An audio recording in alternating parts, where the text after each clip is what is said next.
मेरा नाम स्वाति है। मैं 9वीं कक्षा की छात्रा हूँ। हमारा यह मॉडल कचरे से उपयोगी वस्तु बनाने पर संबंधित है। मेरा नाम गौरव है। मेरा नाम सुनंदनी है। जैसा कि आप सभी को पता ही है, कचरा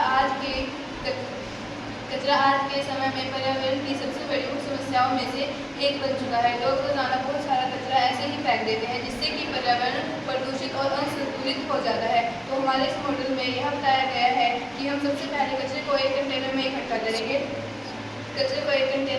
करेंगे। फिर इससे कंटेनर से एक विशेष प्रक्रिया के माध्यम से कचरा अन्य पदार्थ या एक गैस में बदल जाएगा।